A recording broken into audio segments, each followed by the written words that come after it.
Morning friends, मैं doctor Sanjeev Pandey global touch international की doctor Pandey की स्वास्थ्य पाठशाला में आपका स्वागत करता हूं।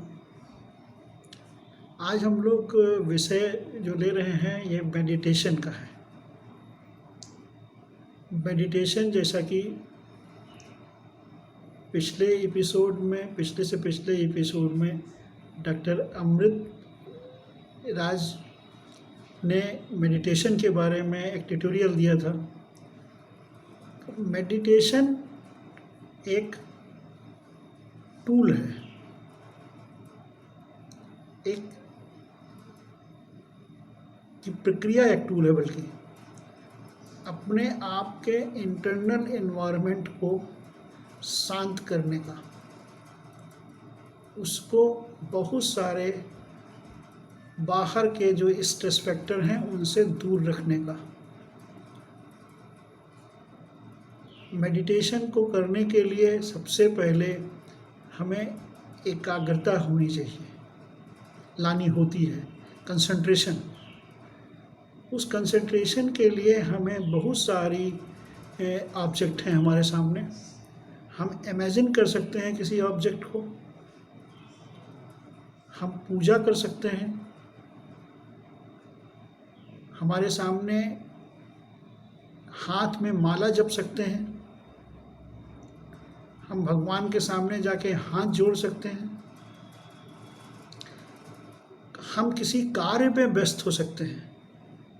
जिस समय कहा जाता है जब हम काम करने लगते हैं तो हम चारों तरफ क्या हो रहा है मुझे पता नहीं। इसका मतलब क्या है, हम पूरी तरह से एक विषय पर कंसंट्रेट होकर काम कर रहे हैं। हमारी इंद्रियों को किसी तरह का बाहर का कोई भी स्टिमुलस नहीं इफेक्ट कर रहा है।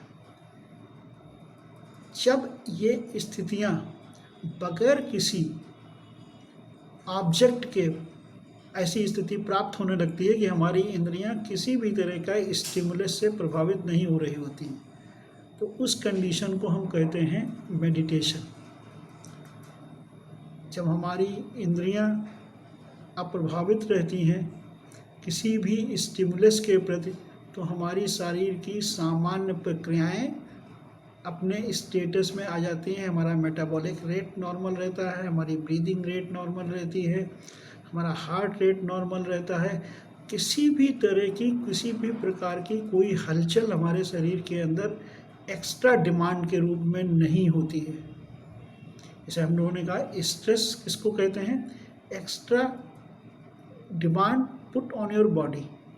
हमारी शरीर की सामान्य जो प्रक्रियाएं हैं उनसे अलग अगर हमारे शरीर के ऊपर कोई डिमांड आती है तो हमारी मेटाबॉलिक रेट हाई होता है, पल्स रेट हाई ज़्यादा हो जाता है, हार्ट रेट ज़्यादा हो जाता है, ब्रीदिंग रेट ज़्यादा हो जाता है, हमारे शरीर के अंदर बहुत सारी प्रक्रियाएं आरंभ हो जाती हैं, एक्स्ट्रा एनर्जी प्रोडक्शन शुरू हो जाता है। इस तरह की बहुत सारी चीज़ें होती हैं।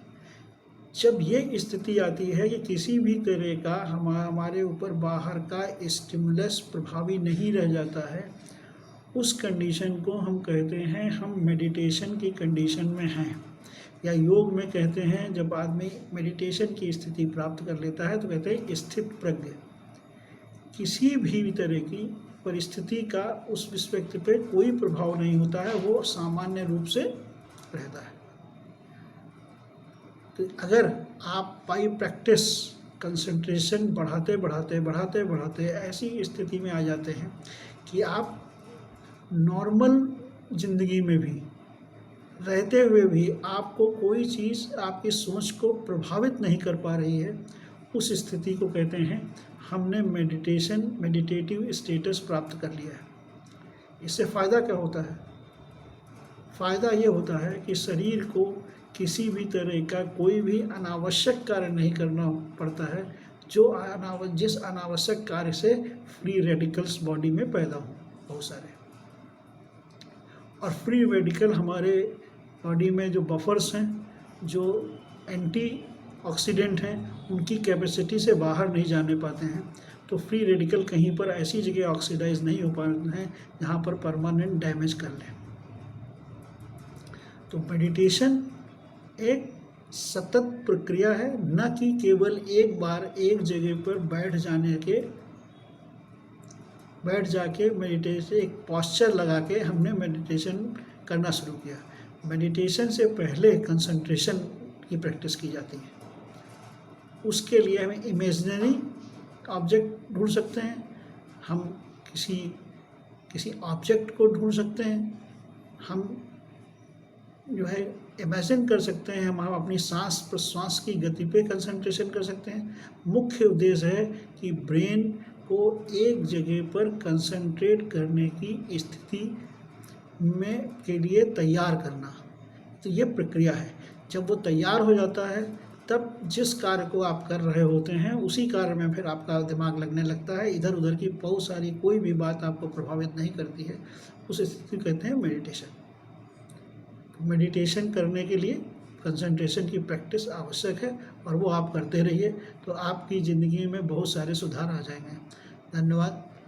कल हम लोग नेक्स्ट एपिसोड में अब हम लोग लेंगे पेट से संबंधित जो कॉन्स्टिपेशन, कोलाइटिस, इन चीज़ों को हम लोग लेंगे।